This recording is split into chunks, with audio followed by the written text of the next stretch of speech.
It's Thursday, March 31st. This is Jaguars Happy Hour. And now, you better listen or he could come to your house and slap you, J.P. Shadrick. I don't think so. Welcome in, Jaguars Happy Hour on a Thursday afternoon. I am J.P. Shadrick. We've got a busy program as always on Thursday. Jaguars analyst Jeff Lageman joining us.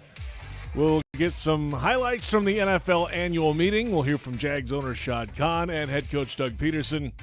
Logs has been looking at the film of some of these top draft prospects. We'll get his results of the film session, what he thinks about some of the top names. We'll go around the National Football League. A lot of news continues.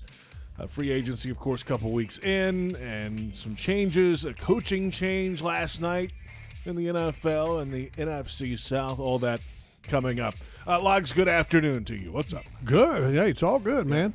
By the way, you were over here watching some film with me today, too. Yeah, a little bit. Very little bit. Not as much as you were, but thanks for letting me peek over your shoulder. You know, the only reason that the JP wanted to watch was, first of all, when you watch a University of Georgia-Alabama game and you turn on, whether you're Alabama's offensive side or their defensive side against Georgia, okay, the number of prospects that are on the tape at one time is ridiculous. So you could actually be doing your scouting for the current year and your advanced scouting for future years by watching some of the prospects that are playing for both of those ball clubs. It's incredible. We'll get some of your results of that film watching coming up in just a little bit here on Jaguars Happy Hour. We've got another Twitter poll today, Logs. I know last week you were enamored by this. Yeah, it was kind of weak in my opinion. But what do you got? Was it real? Yeah, no, it was a little weak. Weak. Okay, this one.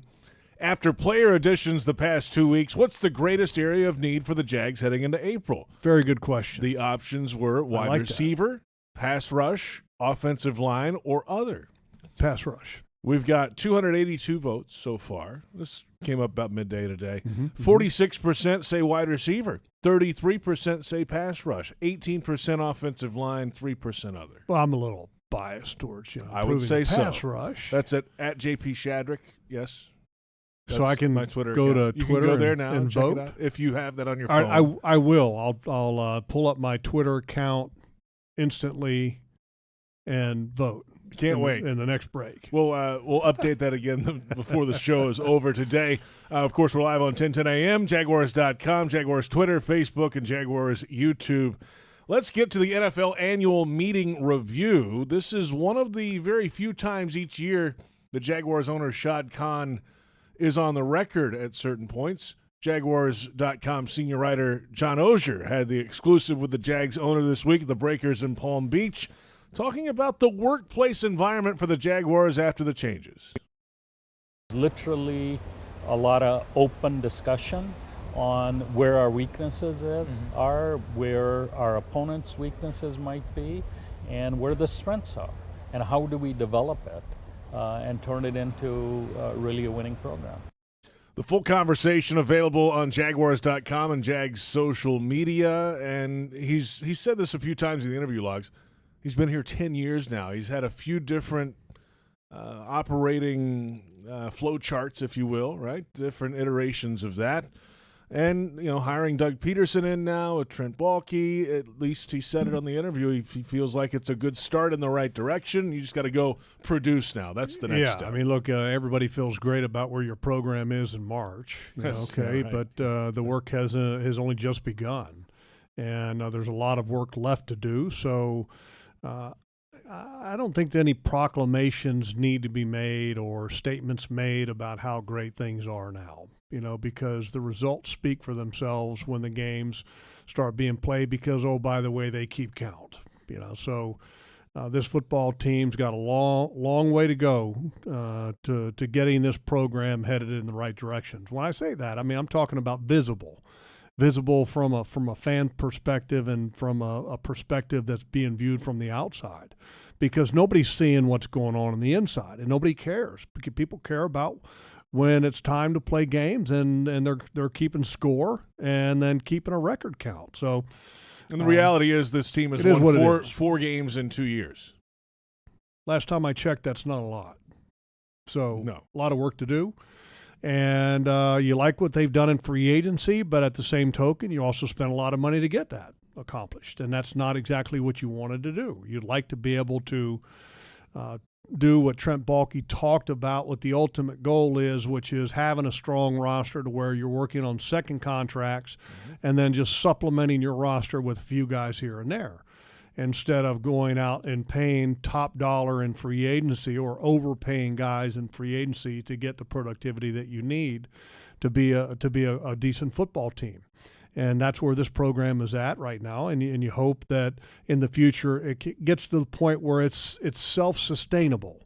When I mean self-sustainable is that you're just continuing to reload with the draft picks that you have.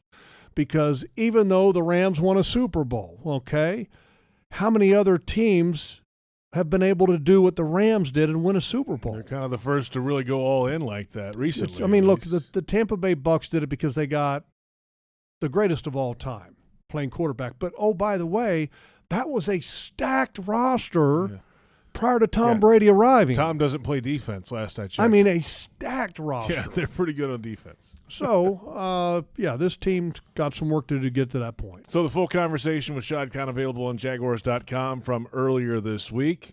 We know who also spoke in Palm Beach this week. The AFC Coaches Breakfast. Monday, Doug Peterson met with the media there. Plenty to cover.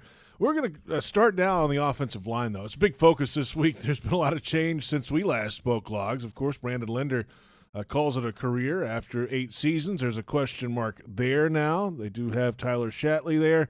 A lot of conversation about right tackle and a battle coming up for that position in the offseason program and training camp. But Cam Robinson, that story is still out there as well. Franchise tagged, and Doug Peterson asked about the veteran left tackle earlier this week. It's hard to find really, really good left tackles in this league, and we feel like Cam is one of those good tackles, and we're just fortunate to be able to, franchise him, keep him here, hopefully work out a long-term deal with him so he's around more than just a year, but keeping that and knowing his experience and knowing his expertise really made it easy for us to keep him around. That's earlier this week. Doug Peterson, the full conversation, the full press conference on Jaguars.com also. So, I mean, they're working on a long-term deal with Cam. And then, as we said, there's some other question marks. There's still a lot to be determined on this offensive line. Yeah, the interesting thing is that where is that number going to be at for a long-term contract? Because if you look at the tackle that played for the Saints that hit the market, I'm trying Armstead? Armstead. Terran Armstead. The contract that he got, I think a lot of people were surprised that it wasn't higher than what it was. Mm-hmm. When you looked at that contract, you went, wow, if the Jaguars can do the same with Cam Robinson, that may be okay. But Armstead's been hurt a lot. Terran Armstead, by the way, 5 years, $75 million with the Dolphins, 43 guaranteed. Yeah, and that's wow, if you can get something in that range for Cam Robinson. But, I mean, is Cam Robinson what Terran Armstead is? But Cam's been healthier. I mean, so there's a little bit of a debate there. But and I've said this before about I think it would have been awesome if you could have had Cam be a right tackle and you could find a way to put somebody at left tackle. But, look, Cam's a solid left tackle. Is he a great left tackle? No.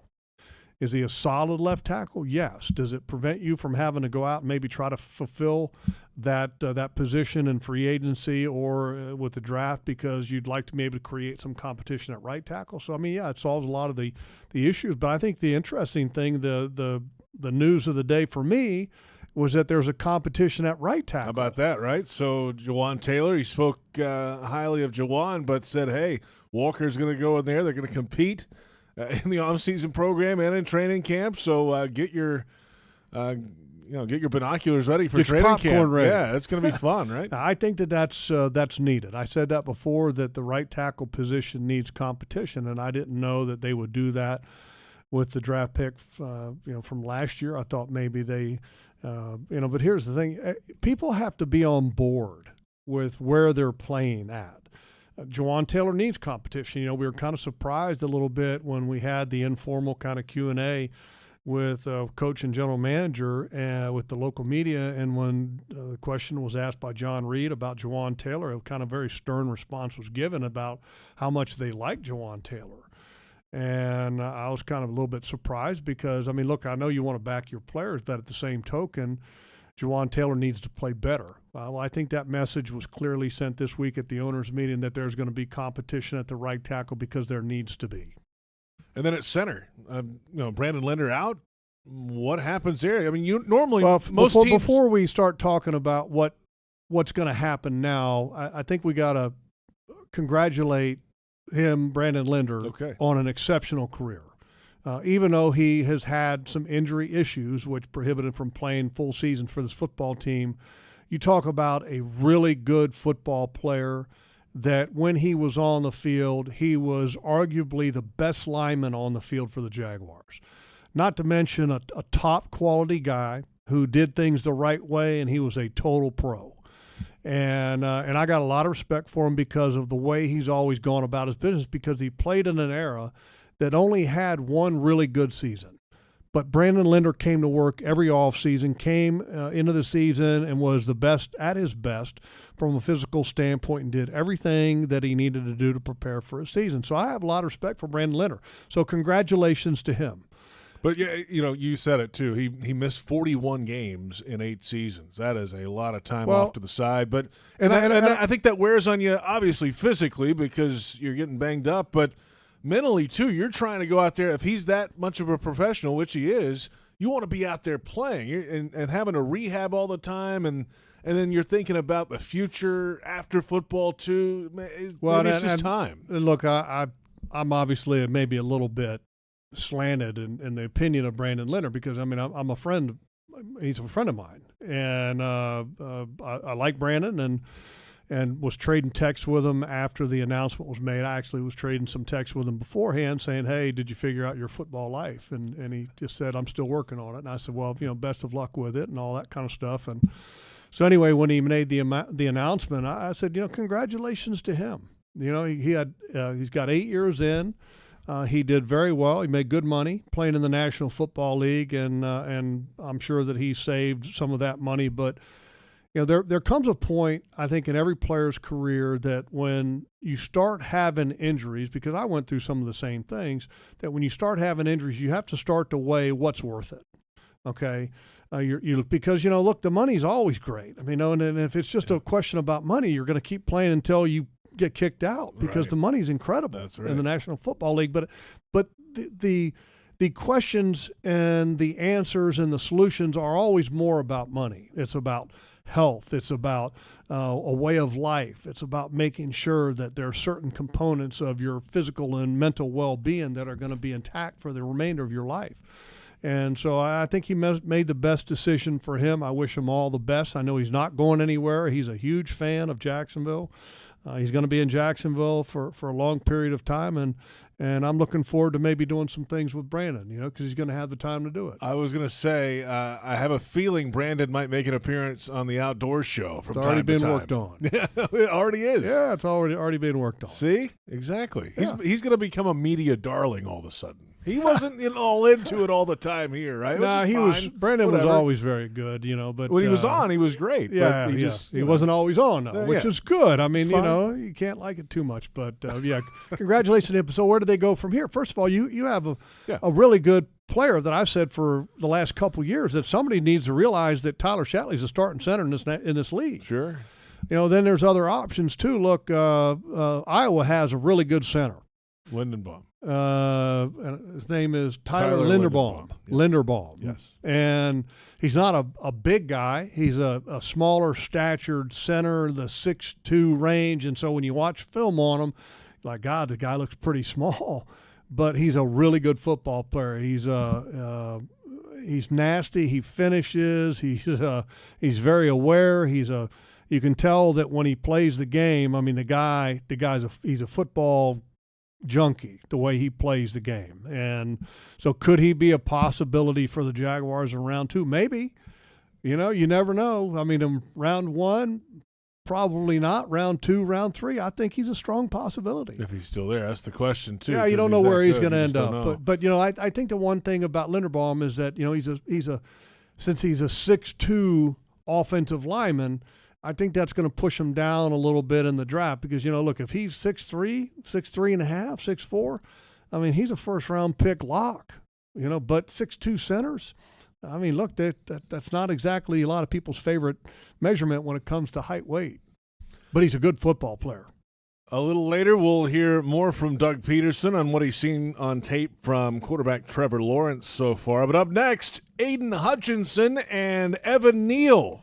We get into the film room with you, Jeff. And we'll break down some of the top prospects in the draft in 2022. We're off and running. It's Jaguars Happy Hour on the Jaguars Digital Network.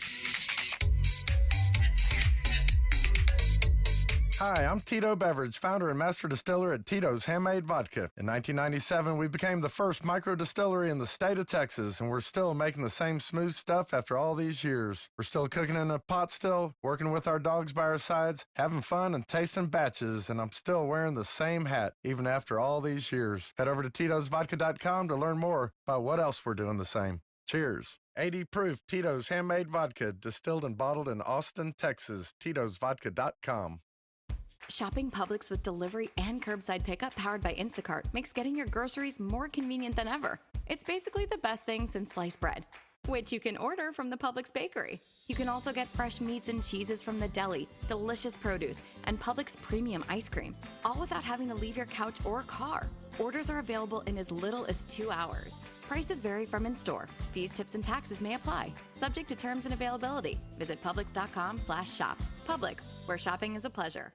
Brooks Rehabilitation is looking for exceptional nurses who want to work where miracles happen. They're hiring for RN, LPN, HHA, and CNA positions across their inpatient, skilled nursing, and home healthcare settings. Brooks nurses serve as leaders, advocates, change agents, and care coordinators for their patients. They offer flexible schedules, career advancements, and continuing education, competitive pay, plus bonuses, shift premiums, and sign-on bonuses. Apply now at brooksrehab.org/nurse careers.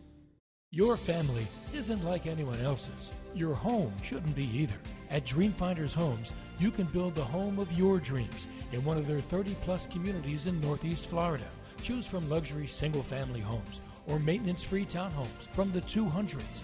Dreamfinders specializes in homes built to fit your lifestyle. To find out more, call 904-738-0165 or visit dreamfindershomes.com.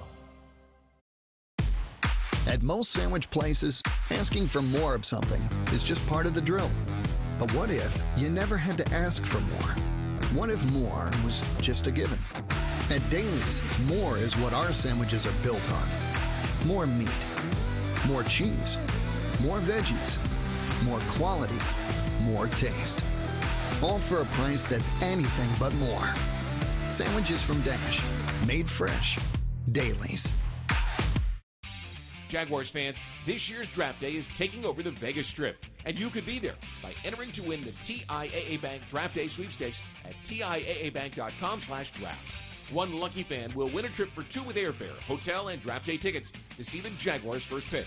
No purchase necessary, void where prohibited. Open to legal residents of the U.S. 18 and older. Enter from March 21st to April 8, 2022. Visit TIAABank.com/draft for official rules. Sponsor and administrator, TIAA Bank. Dempsey and Fat Tony. Jaguars Today. All Jaguars, all NFL, all the time. 10 to noon weekdays on 1010XL.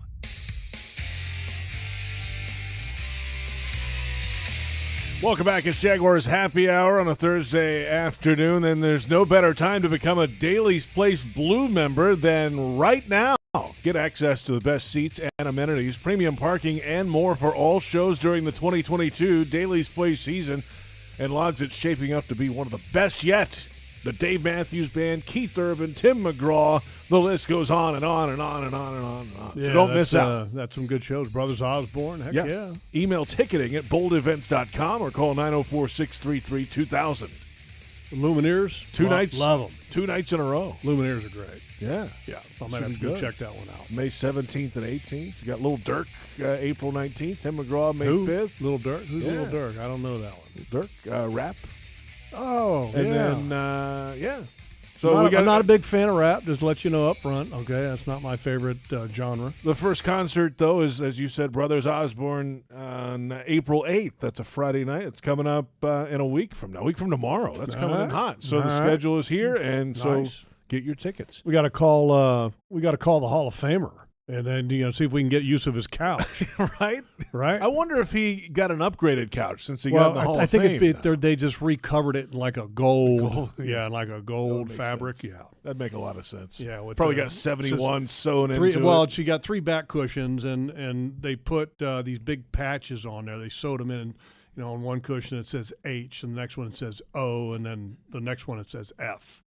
Okay, and then on the front down where the seat is at, it just says Bo Smelly 71.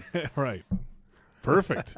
Perfect. Yeah, we need to make a phone call. Yeah, we got to see if we can get temporary use of it, maybe, right? So the first concert's next Friday. That means we're just a few weeks away from the NFL draft starting, which is amazing. How about that? So 1, 2, 3, 4 weeks from tonight is the first round of the NFL draft. Yeah, I've been watching a little bit of film. I try to watch a couple guys every day, and I'm probably about 20 guys into the draft, and I'll get to about 100 guys, somewhere in that range by the time the draft rolls around, because I know we do a draft show and to be a little bit conversant on some of these guys. And then after the draft, then, you really start looking at every piece of film that there is on the Jaguars draft picks. So I'm going to ask you this just kind of big picture general about your film watching habits. Mm-hmm.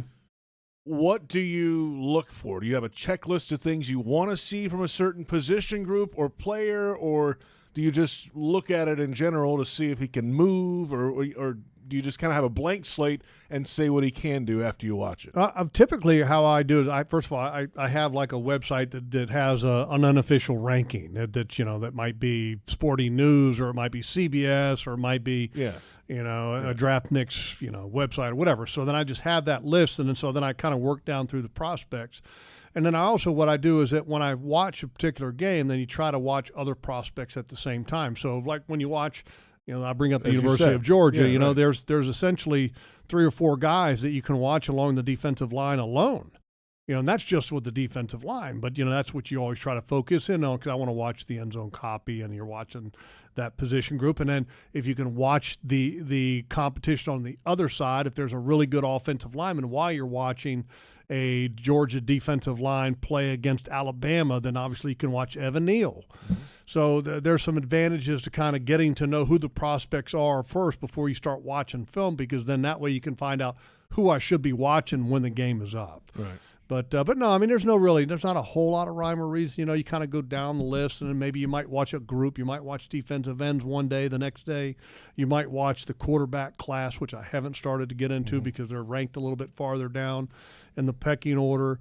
The offensive linemen, I've watched the top 5 guys there, because that's a pretty good group. And I think there's some talent there. Like I said last week, I really like the guy at NC State. I think he's a really good football player, and I think he would have some positional flexibility to play at the guard spot before eventually maybe ending up at tackle. I'll tell you what. Let's. You said you watched a good amount so far, not the whole list of guys you're going to watch. So let's start with 4 today. Okay.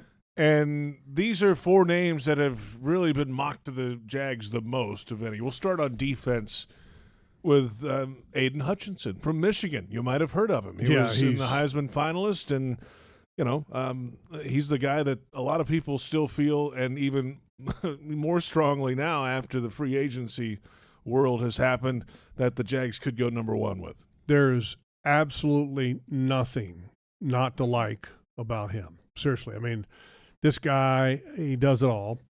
First off, he's got the height, weight, the measurables all line up where you want it to be. He is, as far as a football player goes, he's got great motor. I mean, a great motor and great conditioning level. And so those boxes all kind of check. And now productivity. The productivity is off the scale. What did he have, like 19 sacks when he was at Michigan? But when you watch him play the game, it's a lot of the things that he does when he's not sacking the quarterback that make you go, wow. He's strong at the point of attack. He has a great finish. He plays with great leverage.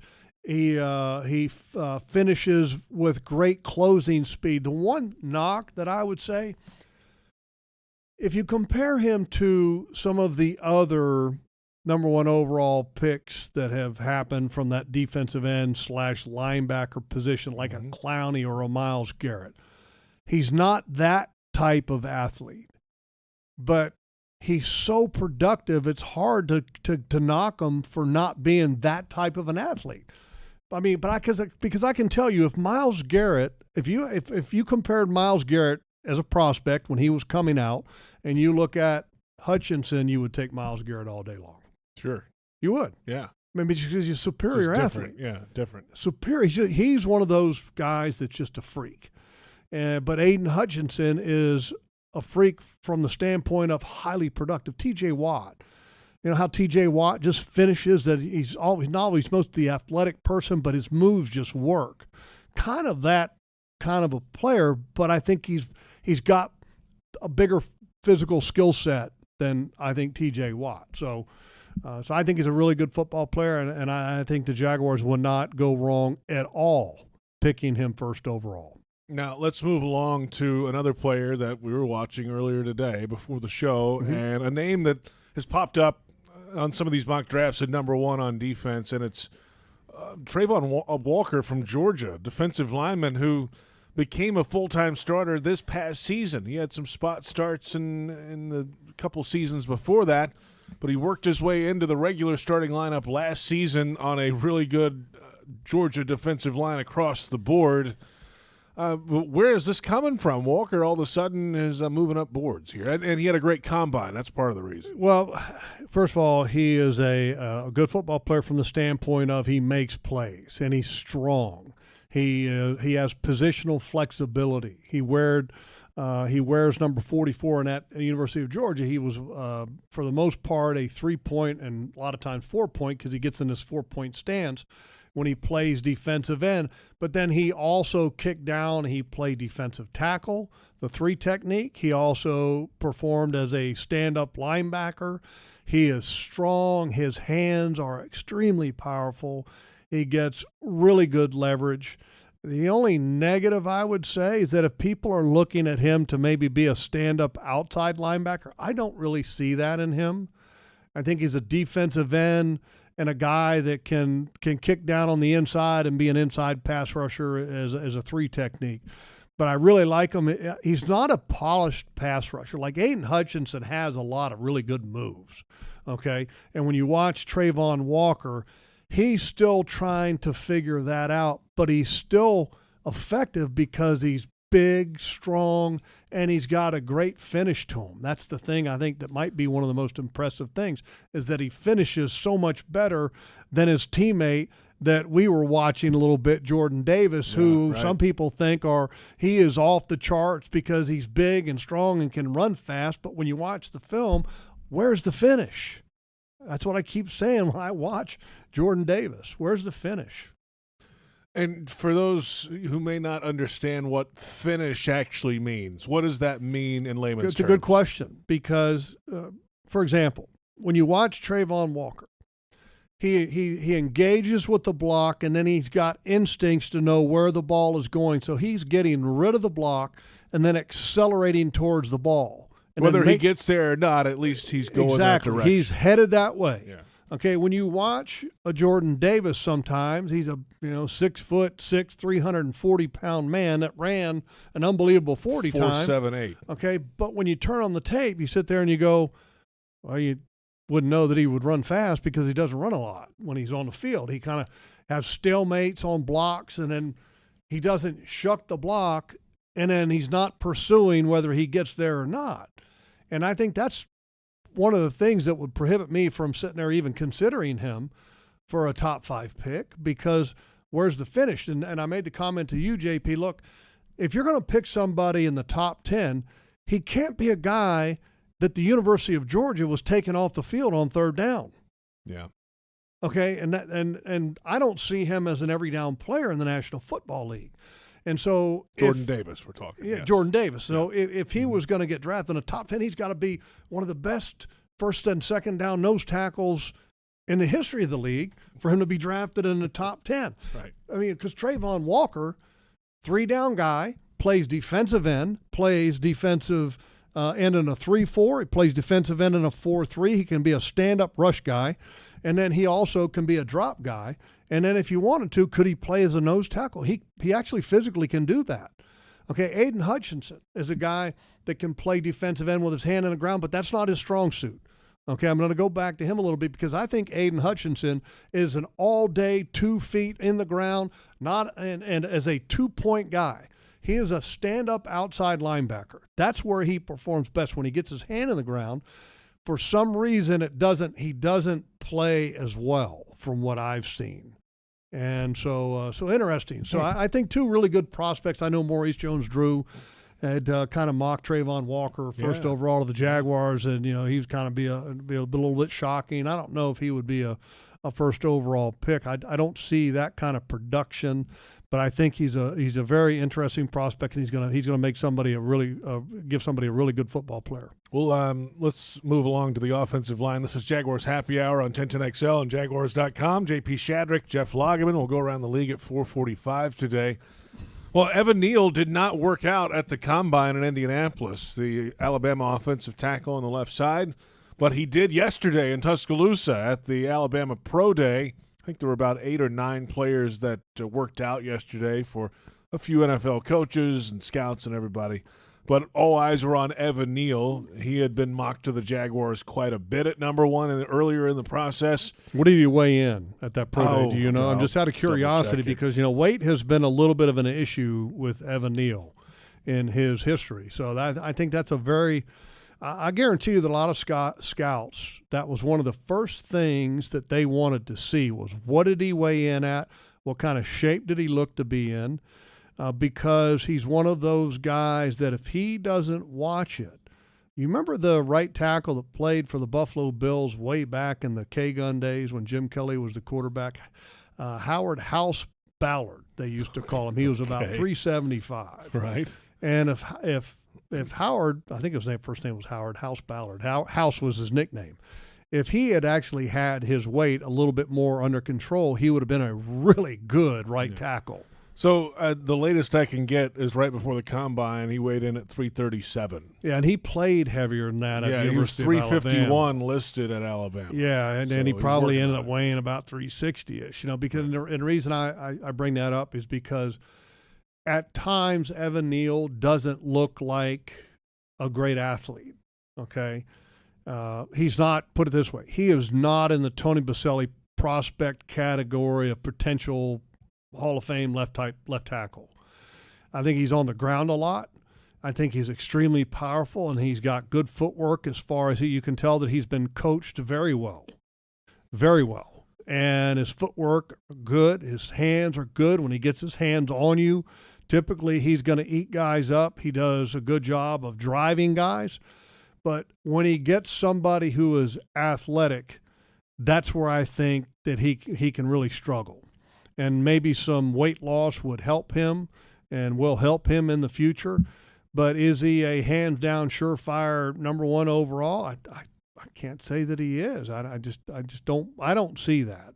I think he's on the ground too much, and I think he's a little bit limited from the athletic standpoint. It would make me a little bit cautious about making him the number 1 overall pick. But I can tell you, though, he is a really good football player. That's being a little bit overly critical of him, because the guy has taken on some really good football players and negated them. When you watch him play against the University of Georgia, you want to talk about stoning the strong defensive end that we just got done talking about, Travon Walker. Yeah.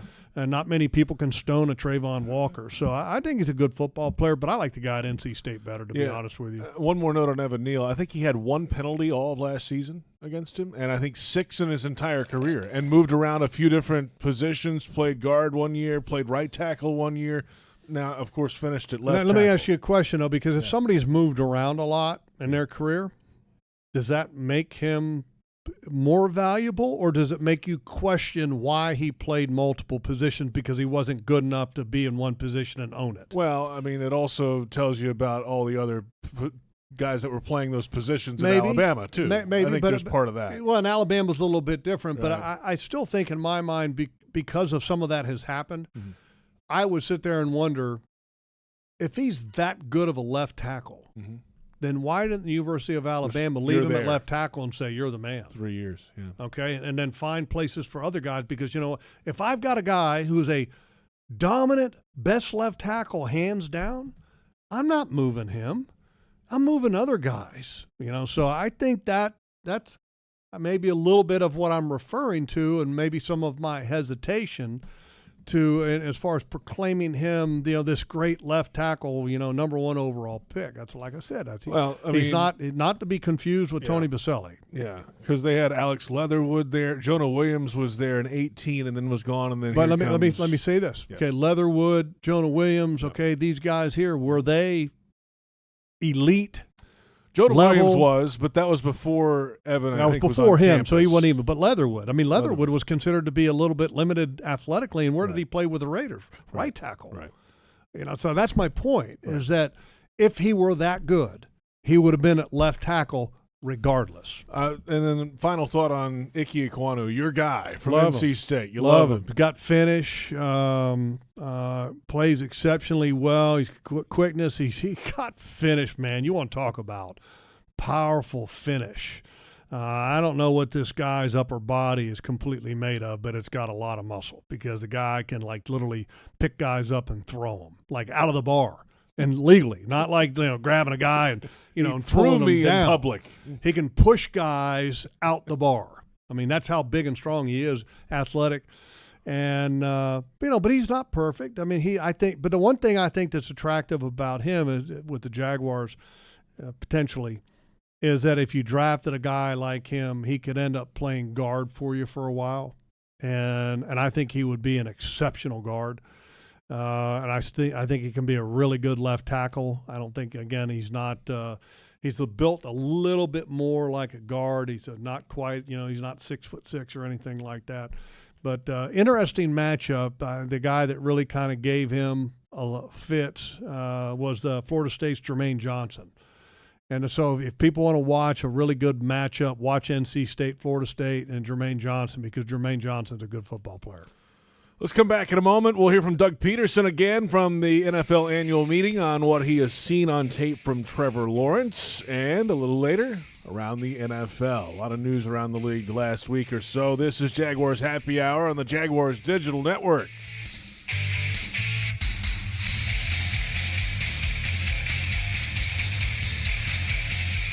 Hi, I'm Tito Beverage, founder and master distiller at Tito's Handmade Vodka. In 1997, we became the first micro distillery in the state of Texas, and we're still making the same smooth stuff after all these years. We're still cooking in a pot still, working with our dogs by our sides, having fun and tasting batches, and I'm still wearing the same hat, even after all these years. Head over to Tito'sVodka.com to learn more about what else we're doing the same. Cheers. 80 proof Tito's Handmade Vodka, distilled and bottled in Austin, Texas. Tito'sVodka.com.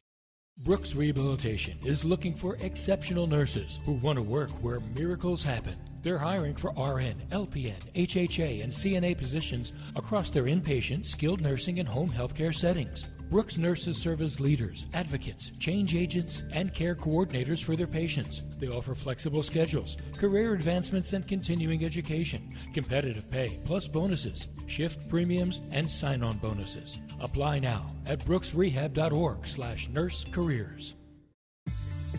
Do you know someone whose work in the community deserves the limelight?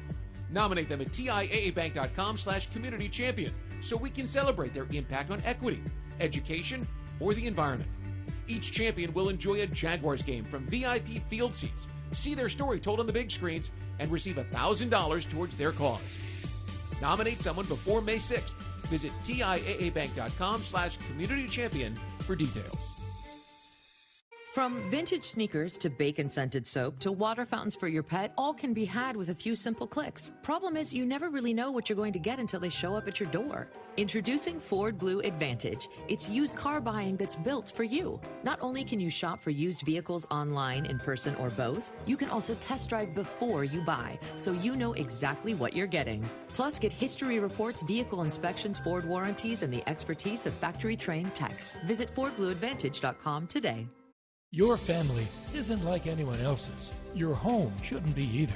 At Dreamfinders Homes, you can build the home of your dreams in one of their 30-plus communities in Northeast Florida. Choose from luxury single-family homes or maintenance-free townhomes from the 200s. Dreamfinders specializes in homes built to fit your lifestyle. To find out more, call 904-738-0165 or visit dreamfindershomes.com. Are you suffering from shoulder pain? If you have clicking and popping in the shoulder joint, persistent pain that intensifies with use, an inability to lift your arm over your head, or a tingling, burning sensation in the shoulder, elbow, or wrist, waiting to see a doctor could make your injury worse. Baptist Health and Jacksonville Orthopedic Institute have innovative and effective treatment options available right now to relieve your pain and restore your mobility. Don't wait. Call 904-JOI-2000. When Jaguars news breaks, you'll hear about it first on 1010XL, home of the Jacksonville Jaguars.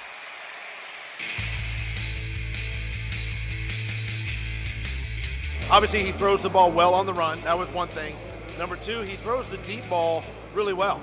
And when I say the deep ball, particularly the seam throws, between the number and the hash.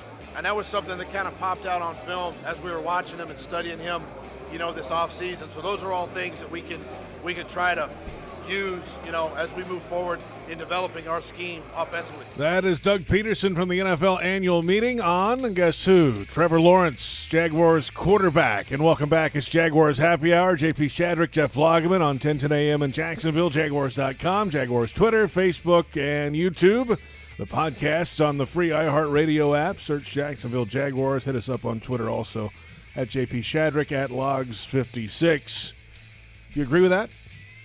The deep balls, the seam throws, well, I think on he the does move. a lot more than just that. I mean, I think he does a lot of things. That was well. a secondary answer to a second question about Trevor, yes. Yeah, I think he does a lot of things well. I think the thing that he does or showed this past year that arguably it was his number one strong suit was his maturity. I don't think there's any other young quarterback that has come along in recent years that could have handled last year with the grace and the class that Trevor did, because I don't think that was an easy year for anybody to go through, particularly a young rookie quarterback to have to deal with all the crap that happened with Urban Meyer and the organization. I thought he handled it exceptionally well. So for me, that's the number one thing that he did well last year.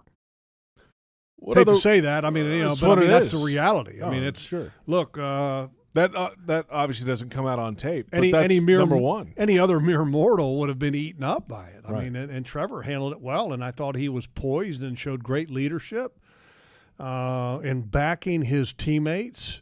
The way he backed James Robinson after Urban Meyer handled that situation so poorly and then lied about it.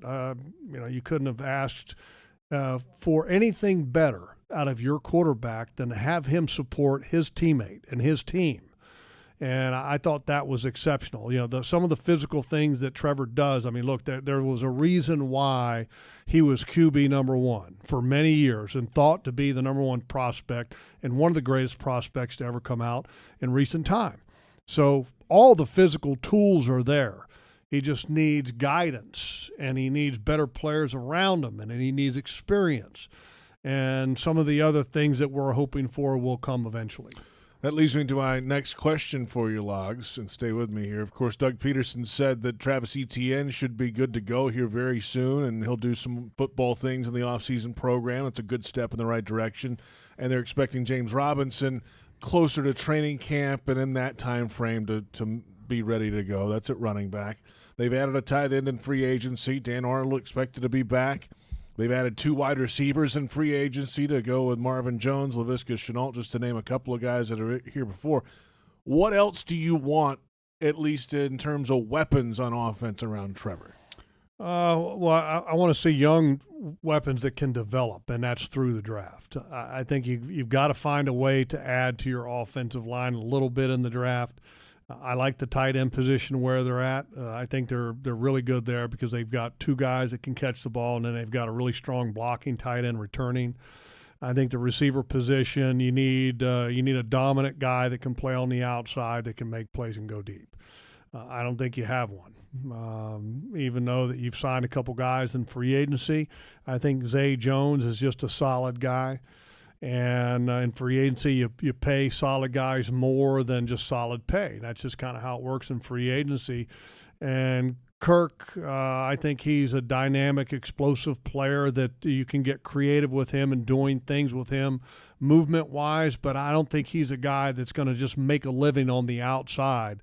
I think you need to find a guy that has a little bit more range. When I say range, as far as the height, the measurables, but then also has the vertical ability. Somebody that can take the top off of a defense, somebody that can threaten a defense. You know, if Jimmy Smith can go back and be 21, 22 years old again, it'd be fantastic for this organization. Sure it would, of course. But, I mean, somebody along those lines that can threaten a defense. And if, you know, and I think here's the thing. When the quarterback comes to the line of scrimmage and he's got a guy, you know, like Mike Evans or – Devontae Adams, okay, and you look outside and you see one guy covering him, you can make the decision right then and there, I'm throwing him the football because my guy is better than their guy, and he's always going to be better than their guy. Do you have somebody on the roster like that right now? You don't. Think so. You don't. No, you don't think, JP. They don't have it right now. Could somebody develop? Well, that'd be great, but I just don't see that happening right now. So, and I've said this before, wide receiver I think is always a position that you can find guys in rounds 2, rounds 3, rounds 4 that can make significant impacts for your football team, and I expect the Jaguars to find one.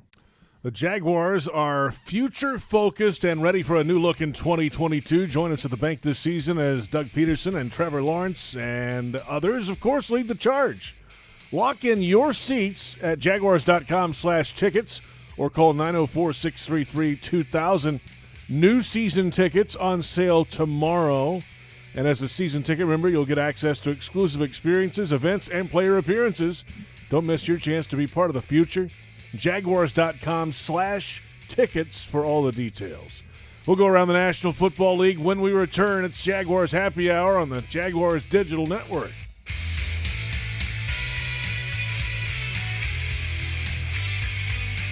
Hi, I'm Tito Beverage, founder and master distiller at Tito's Handmade Vodka. In 1997, we became the first micro distillery in the state of Texas, and we're still making the same smooth stuff after all these years. We're still cooking in a pot still, working with our dogs by our sides, having fun and tasting batches, and I'm still wearing the same hat, even after all these years. Head over to Tito'sVodka.com to learn more about what else we're doing the same. Cheers. 80 proof Tito's Handmade Vodka, distilled and bottled in Austin, Texas. Tito'sVodka.com.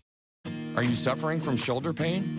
If you have clicking and popping in the shoulder joint, persistent pain that intensifies with use, an inability to lift your arm over your head, or a tingling, burning sensation in the shoulder, elbow, or wrist, waiting to see a doctor could make your injury worse.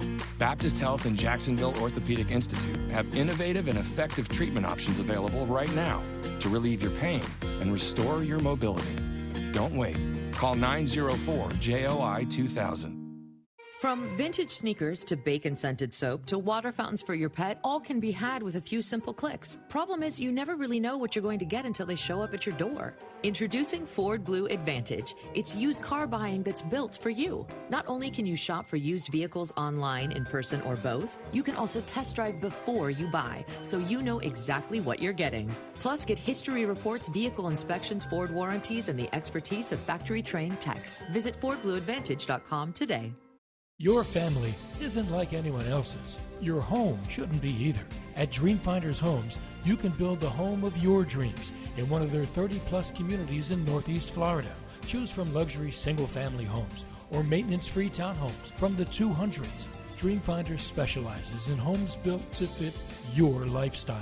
To find out more, call 904-738-0165 or visit dreamfindershomes.com. Jaguars fans, this year's draft day is taking over the Vegas Strip, and you could be there by entering to win the TIAA Bank Draft Day Sweepstakes at TIAABank.com/draft. One lucky fan will win a trip for two with airfare, hotel, and draft day tickets to see the Jaguars' first pick. No purchase necessary, void where prohibited. Open to legal residents of the U.S. 18 and older. Enter from March 21st to April 8, 2022. Visit TIAABank.com/draft for official rules. Sponsor and administrator, TIAA Bank. At most sandwich places, asking for more of something is just part of the drill. But what if you never had to ask for more? What if more was just a given? At Daly's, more is what our sandwiches are built on. More meat, more cheese, more veggies, more quality, more taste. All for a price that's anything but more. Sandwiches from Dash, made fresh. Daly's. Jacksonville Sports Talk for Jacksonville sports fans. 1010XL, home of the Jacksonville Jaguars. Welcome back. It's Jaguars Happy Hour. JP Shadrick, Jeff Lageman. If you're watching us on Jaguars.com, Twitter, Facebook, and YouTube, you're looking live at the Football Performance Center. The footprint is massive. The concrete is starting to be poured. They're digging a big hole, looks like for maybe a big pool. I don't know what that's for. They're moving a lot more dirt. I'm thinking, last week I think I said it looks like a little bit of a landfill. I think today it looks like a motocross park. Let's break out the dirt bikes and ATVs and let's get busy. Let's do it, yeah. There's a lot of hills of dirt and things in the parking lot. So, of course, that's scheduled to open in 2023 for training camp, and we're watching the progress daily and weekly here on Jaguars Happy Hour. There's a lot of heavy equipment out there, I can tell you. There is, and it's only just begun. There's going to be more and more as we move along. A lot going on construction-wise, and in at least the sports complex development. The fire museum was moved down the road, and it's now resting on its new home. How about that? Right by the demolition site for the old Berkman 2 building. I think it's pretty next door. Pretty impressive when you can take a structure like that and just, we're just going to move it down the road a little bit, Yeah, no problem. Pretty cool. It's like one of those things where when you see like where I was down at the Kennedy Space Center back when my daughter had spring break, and we go down and you see that big place where they put the rockets together, then they had these like tank track mechanisms that would wheel these things to the launch pad. You're like, good Lord, man. Like, a third of a mile an hour or something, but it's just hundreds of thousands of tons on this thing. That's a lot of weight being moved, and to keep it intact. Wow. And then the roads have been changed coming off the Hart Bridge now. There's a new pattern there, and it's a temporary pattern, I believe. And then coming from downtown, they've created that new road around the flyover. There's a lot going on right now. Yeah, they're doing a good job. The Doro building's going up. I mean, there's a lot. What is? The Doro on the corner here, at kitty corner from the ballpark. Okay. The baseball stadium. There's a new apartment complex going up there. Oh, okay. With a brand new parking deck. There's going to be a rooftop pool, I think. All that stuff's there. I mean, it's all kind of happening at the same time. That reminds me, and I know you don't travel a whole lot, but having a rooftop pool, there's a hotel, and Joe will remember this. It's the hotel that we stay at in Houston, and it has the pool, and if I remember correctly, it's in the shape of the state of Texas. Oh, I've seen photos of that. Yeah, it's pretty cool. Yeah. Not that I was ever out there hanging out. I was going to say how many they like open this thing up to the public, and it turns into what looks like spring break MTV action out there. That's right up your alley, man. No, there's like a gym that's right next door to it, and that's where I am usually at. By the way, you just showed your age. By the way, if you mentioned MTV Spring Break. I mean, I'm in the same ballpark. Don't have that? No, I don't think they have that anymore. I grew up watching that stuff. That was awesome. Don't have it? They used to 80 years ago? Yeah, that's a long time ago. I mean, they used to have it at Daytona all the time, and then it was in Panama City. Spring breaks aren't going so well right now. I think there's some bad press coming out of South Florida about the spring break stuff. So that, not good. But that shows our era watching MTV. Like Pauly Shore was the host, and Julie Downtown Brown was always there. All that. Yeah, I was back in the early days. Yeah, I don't even remember. They had like concerts live, and you never really saw those anywhere else. The whole thing. Joe remembers the early days of MTV. Come on, Joe. That's right. Chime in. Where are you? Yes, Joe Fortunato. Who's the first Hello. VJs? Your mic's not on, Joe. Yeah. Thank you. I don't know what's going on. Maybe we need to go help him push the right button. Didn't think I was going to hear the name Pauly Shore in today's program. Right? No, but okay, real quick before we go around the NFL, I know you Yes. want to squeeze that in. The one of the original VJs that did the news for MTV kind of was a real bland guy, had kind of straight hair. What was his name, Joe? Alan Hunter. Alan Hunter. Well, that's a good pull right there by you. Wow, that was quick. How about good that? memory? It was the hair. You must eat blueberries. Oh, wow. Hey, let's go around. Oh, we're not going around yet. Twitter poll results. We were talking about that earlier, right? So we put the Twitter poll out today, and it was after the free agency moves for the Jaguars the last couple weeks. What is the greatest area of need for the Jags heading into April? Wide receiver is at 47% of the vote, pass rush at 34%, offensive line at 17%, and other with 2%. 286 votes are in. Thank you for the contributions today. All right. Let's go around the National Football League. Last night, Peter King of NBC and Sam Farmer of the LA Times broke the story together. Bruce Arians is headed to the Buccaneers front office.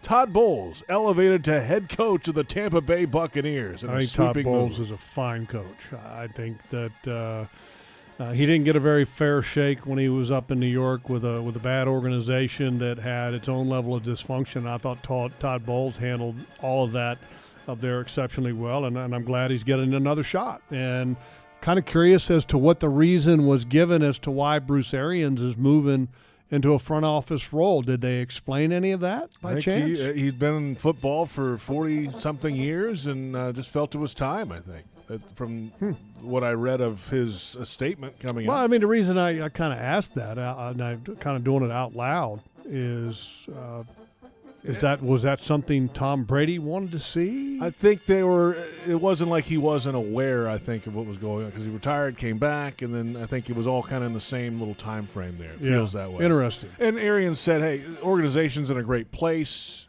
and this, obviously, for Todd Bowles, you're going into a situation that the team's set up for success right away, too. I wonder if he will hire a new name defensive coordinator, or will he act as head coach / defensive coordinator? That's a good question. You know, the offense is going to be in Byron's hands now in its entirety. There's no longer going to be this perceptions that Bruce Arians is the architect of the offense and that Byron is just helping a little bit. This will now be perceived as, anyway, Byron's offense, even though it's still Tom Brady's offense. By the way, some breaking news just an hour or two ago. Front Office Sports on Twitter, the Washington Post as well, reporting that congressional investigators have received information that the Commanders and owner Dan Snyder kept two different books to paint different pictures of team finances, and Congress will now expand its probe into the workplace. That's a mess. Washington. I mean, look, that organization is a mess right now. It's a mess for the league. It continues to be the one negative, I guess you could say, focal point that still continues to happen in this league, besides what's, the Cleveland situation with Deshaun Watson and 22 unresolved civil cases. But, yeah, when you've got and you're trying to do all the right things as a league, the perceived suspension of owner Dan Snyder when he's in the booth and the head coach says he's talking to him multiple times during the week in the football season. I mean, come on. That whole thing is a mess. I'm being nice, JP. You are being nice. I'm being nice. Yes. Because the Washington fans, they deserve better than what they've been getting.